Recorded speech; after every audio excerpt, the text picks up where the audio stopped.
አስደንጋጩና ከባዱ ውሳኔ እጅግ በጣም በሚያሳዝን ሁኔታ አዲሱ ልጅ ብሌንን እንግዲህ መጀመሪያ እሷን አስወግዶ ጠላቶችን መበቀል እንዳለበት አምኖ ተቀብሏል።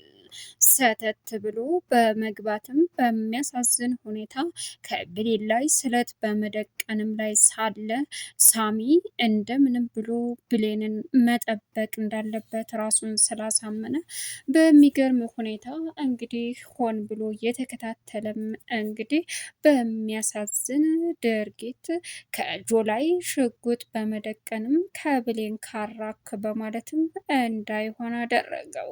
የብሌን ፈተና አሁንም እንደቀጠለ ነው።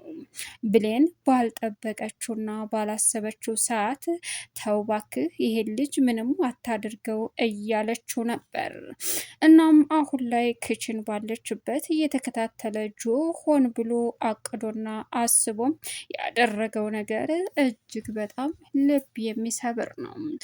ሳሚ በአይኑ በብሌን ከመጡበት የማይደራደረው አሁን ላይ ከጆ ላይ እንግዲህ እግር በእግር እየተከታተለ ያለውን ነገር ሲያይም ልጁ ከብሌን አይን ላይ እንደሆነ አላማውና ፍላጎቱ ብሌንን መጀመሪያ ማጥቃት እንዳለበትም ስለተሰማው እንግዲህ ምን ማድረግ እንዳለበት በደንብ ካወቀ በኋላ የልጁም አንቺ ነሽ በእርግጥ ቤተሰቦችን ምንም ላታደርጊ ትችያለሽ፣ ምንም ጥፋት ላይኖርብሽ ትችያለሽ፣ ነገር ግን አሁን ላይ የመበቃዬ ሴም ካርድ አንቺ ነሽ እያለ ብሌንን ክችን ገብቶ ሊጎዳት ባለበት አጋጣሚ ሳሚ ደርሶ አተረፋት። ሌላኛውና ትልቁ ጦርነት አሁን ላይ ሳሚ የባህሉ ሰው መሆኑን በደንብ ስለጠረጠረበትና ስላወቀበትም በእርግጥ ጆ አሁን ላይ ተጋልጧል። ምክንያቱም ብሌን ከክችን ስትመጣ ሰላምና ሳሚ ሲያወሩም ከደብቆ እየሰማ ስለነበረ በሚገርም ሁኔታ ይሄ ሰውዬ ምንድን ነው የሚሰማው? አላማው ምንድን ነው እያለችም ብሌን ሁሉንም ነገር እያየችው ነበር። አቶ በኃይሉ እንግዲህ ፀሐይን አግቶ እያሰቃያት ይገኛል። ወይዘሮ ገነትም ለፀሐይ ጎረቤት እኮ ናት እንዴት ዝም እላለሁ በማለትም ስልክ ስትደውልላት ፀሐይ በአቶ በኃይሉ እጅ ውስጥ ስለሆነች ምንም አማራጭ አልነበራት። ስልክ እንኳ ማንሳት ስለማትችል ማነው የደወለው ስልክ አነሳው ማለት ይደርሱልኛል ማለት እኮ ነው ብላ ብትፈራገጥም ግን ደግሞ ስልኩን ማንሳት አልቻለችም።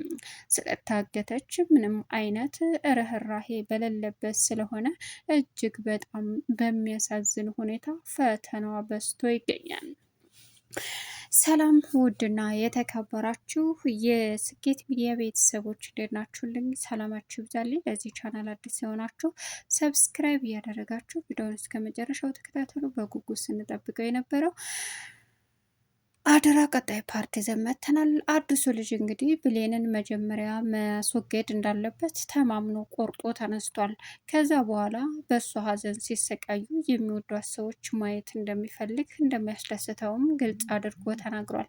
ነገር ግን አሳዛኙና ከባዱ ምን ማድረግ እንዳለበት አሁን ላይ ጠንቅቆ ቢያቅም አንደኛ ዳግም ስልክ ሲያወራ ስለሰማው ከቤቱ በመውጣትም ምንድን ነው የምጮኸው? ማነህ? ምንድነህ? በማለትም ዳግምና እንዲሁም ደግሞ ጆ የሚተዋወቁ አይነት ስሜት በአይናቸው ይታይባቸዋል።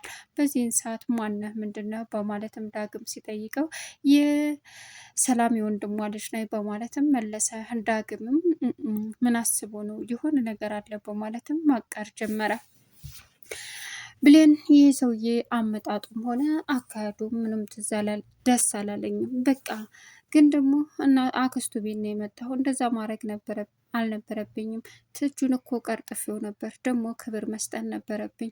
ግን ይሁን ለበጎ ነው እያለች ባለችበት ጆ እንግዲህ አንገቱን አንጠራርቶ አንቺ ነሽ የመበቀያ ሲም ካርዴ ልዕልቷ እያለ እንግዲህ ወደ ብሌን እየተጠጋም ዘው ብሎ ሊገባ ባለበት ሳሚ ሆን ብሎ ስለተከታተለው ምን እያረክ ነው በማለትም ትከሻውን ሲይዘው ደነገጠ። ምንድን ነው? ምን አደረግኩ ሲልም ምን ልታረግ ነው? አላማ ፍላጎት ምንድን ነው አለው። እሱም ቀጠለን ምን አደረግኩኝ? ብቻዋን ስለሆነች በቃ ላግዛት ፈልጌ ነው ሲልም አይደል አለው። በዚህን ሰዓት በቃ አይቶኛል በማለትም የያዘውን ስለት ወደ ውስጡ በማስገባትም አሁን ላይ ብሌን ወጣች። ምንድን ነው ሳሚ አለችው። ሳሚም እንግዲህ የተፈጠረውን ነገር ሲነግራት ይሁን ሌባ ይመስል ምን ታደርጋለህ? ጭራሽ በአክስቴ ቤት አንተ ማነህ? ምንድነህ? እየተከታተልከኝ ነው እንዴ አለው። እየተከታተልኩ ሳይሆን እያየው ነው። ምንድን ነው እያረክ ያለው? አላማ ምንድን ነው ሲልም ምንም እያረኩ አይደለም፣ በቃ ተወኝ አለ። በቃ ትከሻውን ልቀቀው እንጂ ሳሚ አለችው። ብሌንም እለቀዋለሁ፣ ግን የባህሉ ሰው ነው ብሌንን የሆነ ነገር ለማድረግ ፈልጓል። ተብሌን ጋር ያለው ችግር ምንድን ነው? ስለዚህ ብሌንን በአይኔ ቁራኛ ነው የምከታተላት። አንተ ምንም አታበቃም፣ ግን የማውቅህ መሰለኝ አለው ሳሚ። ወይት ኧረ እኔ ተዛሬ ውጭ አይቼህ አላውቅም ሲልም አይ በደንብ የሆነ ቦታ አውቃለሁ፣ ያየሁብህ ቦታ አልስታውስ ካልኩ እንጂ ሲልም ስታስታውስ ለመጀመሪያ ለእኔ ንገረኝ አለው። አሁን ትከሻ ልቀቀኝ ሲልም እለቅሃለሁ፣ ግን እንደዚህ እንደ ሌባ መድበቅበቅህን ተው አለ። ብሌንም ልቀቀው እንጂ ሳሚ አይሹ እንዴት እንዳያዘኝ በአክስቴ ቤት ጭራሽ ሌላ ነገር እያደረገ ነው ያለው አለ። በዚህን ሰዓት ለቀቀው። እሺ ብሌን የሆነ ነገር እያሰብኩ ነው። ምንድን ነው? ልጁ መጀመሪያም ደስ አላለኝም ሳሚ፣ በቃ የሆነ ሌባ ነገር ነው የሚመስለው።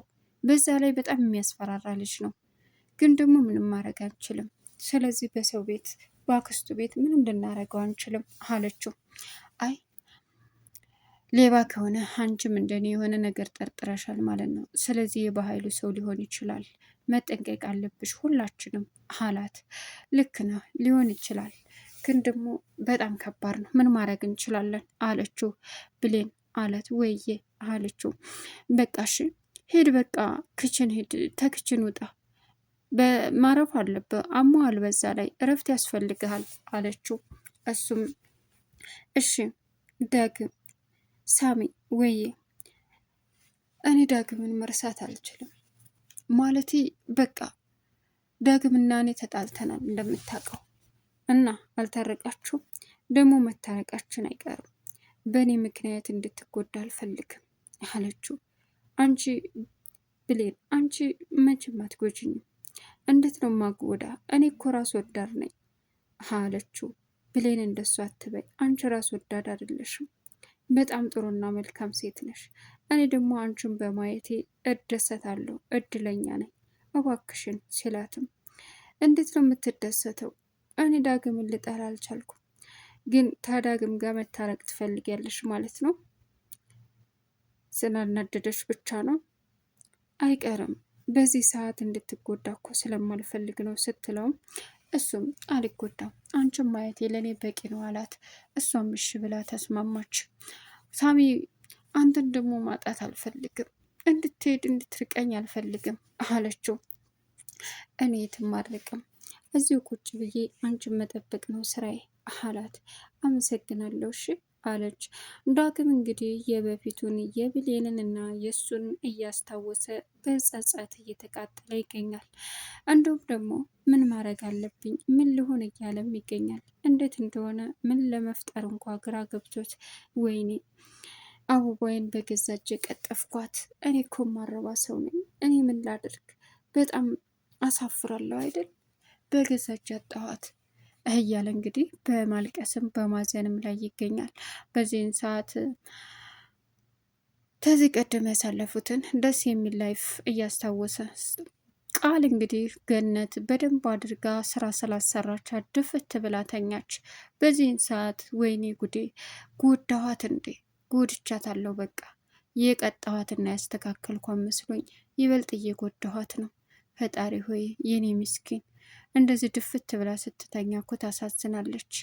ውይ አየኔ ነገር አለች። ቡና አፍልታ እንግዲህ ቡናን ብቻዬን ልጠጣ እንዴ? አይ እንድሰማ ሊሆን አይችልም። ጎረቤቴ ፀሐይን ልጥራት፣ በዛውም እንታረቃለን። ደግሞ ይበልጥ ያራኳት መስሏት ወደ ክፋት እንዳትሄድ ልትመለስ ግድ ይላል እያለች ማሰቧን ቀጠለች። ብድግ ብላ ገነት ለመጥራት ስትሄድ እንግዲህ ፀሐይ የለችም። ፀሐይ ቤተ ክርስቲያን ደርሳ ስትመጣ በኃይሉ አግኝቶ አፍኖ እያሰቃያት ይገኛል። ያ የተረገመ በኃይሉ የሚባል ይዟት ይሆን እንዴ? ወይ ትዳ ነው ጎረቤቴ? ወይኔ ውህቴ፣ ፈጣሪ ሆይ አንተ ጠብቃት። ስልኳም አይሰራም አታነሳም እያለች ማሰብ ጀመረች። በኃይሉ እንግዲህ አሁን ላይ ለጆ ደውሎለት ጆ ሳሚ ስለደረሰበት በእርግጥ ሊደርሶብኝ ነበር። ሳሚ የሚባለው የሆነ ቦታ አውቃለሁ አለኝ። በስራ ጉዳይም ሊሆን ይችላል አለኝ አለው። ኦ ያማይረባ ምንም አያመጣም እባክህ፣ ግን በጥንቃቄ አድርግ አደራ፣ ታሁኑ እንዳታበላሸው አለው። አታስብ ጋሼ አለ። በዚህን ሰዓት ስልኩን ዘጋ። ቀጥሎ ሄዶ እያወራው እያለ ዳግም ጆን ሰማው። ምንድን ነው የምትጮኸው ሰውዬ? ግቢ ውስጥ እኮ ነው የምታወራው ሲለው ኦ አለ። በኃይሉ ጸጥ ሲልበት የተጋለጠ መስሎት ይሄ ማይረባ ደንደስ ደደብ በአሁኑ በመጀመሪያው አበላሸው። ወይኔ በኃይሉ አለቀልኝ፣ በቃ አለቀልኝ እያለ መጮህ ጀመረ። በዚህን ሰዓት ጆ ዳግምን ሲያፈጥጥ አለ። ዳግም ምንድን ነው ማነህ? ጭራሽ በገዛ ግቢ መተህ ማነህ ትለኛለህ እንዴ? አንተ ማነህ ሲለውም ይቅርታ ጮሁብህ፣ ለካ ግቢህ ነው። እኔ የሰላም ወንድሟ ልጅ ነኝ። ምን? አዎ የሰላም ወንድሟ ልጅ ነኝ። ጥሩ። ምን ሊያደርግ መጥቶ ነው? ምን እየተካሄደ ነው? አይ የባህሉ ተንኮል መሆን አለበት፣ የሆነ ነገር አለ ማለት ነው እያለ እንግዲህ ማሰቡን ቀጠለ። በዚህን ሰዓት ሳሚ ከብሌን ጋር ተክችን ሲወጣ አደናቀፈው። አንተ ሳሚ አለችው። ምን ነው ብትወድቅስ? አውቀህ ነው እንዴ እኔን ለማስጨነቅ አለችው። ከዛም ሳቅ ብሎ ወደ ሳሎን ሄደ። ሰላም አሁን ላይ ሰላምዬ፣ ይህ ሰውዬ የባህሉ ሴራ ይመስለኛል። ሆን ብሎ አስቦ አቅዶበት የመጣ ነው የሚመስለኝ። ብንጠነቀቅ ግድ ይለናል አላት። ምን? አዎ ጆን እያልክ ነው?